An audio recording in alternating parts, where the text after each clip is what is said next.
વડાપ્રધાન નરેન્દ્ર મોદીએ દાહોદથી કેન્દ્ર અને રાજ્ય સરકારના 24,000 કરોડથી વધુના વિવિધ પ્રકલ્પોનું ખાતમુહૂર્ત અને લોકાર્પણ કર્યું. આ ઐતિહાસિક પ્રસંગે તેમણે વિડીયો કોન્ફરન્સિંગ દ્વારા વેરાવળ રેલવે સ્ટેશનથી વેરાવળ અને સાબરમતીને જોડતી વંદે ભારત એક્સપ્રેસ ટ્રેનને લીલી ઝંડી બતાવી પ્રસ્થાન કરાવ્યું. સોમનાથ દર્શન અર્થે આવતા દર્શનાર્થીઓએ સરકારના પગલાંને ભારે ઉત્સાહ સાથે સરાવ્યું હતું. ટ્રેનના પ્રથમ પ્રવાસીઓએ આરામદાયક અને ઝડપી મુસાફરીનો અનુભવ વ્યક્ત કરતા ખૂબ ખુશી વ્યક્ત કરી અને વડાપ્રધાનનો હૃદયપૂર્વક આભાર માન્યો. આ પ્રોજેક્ટ ગુજરાતના વિકાસમાં ખાસ કરી પ્રવાસન અને કનેક્ટિવિટીના ક્ષેત્રમાં મહત્વપૂર્ણ યોગદાન આપશે. વિપુલ વાળંદ.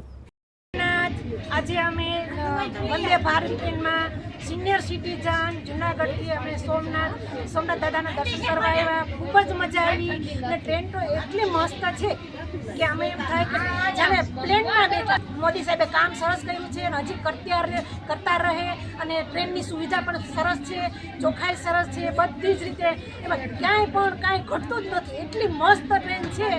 જય સોમનાથ. હું વેરાવળમાં રહું છું. મારું નામ છે માંડાભાઈ કળાભાઈ ચારિયા.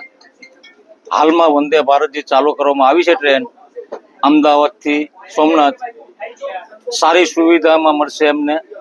લોકો માટે પણ સારામાં સારું કાર્ય છે અને ભારત સરકારે જે ચાલુ કરી એ ખરેખર એ બિરદાવવાના લાયક છે.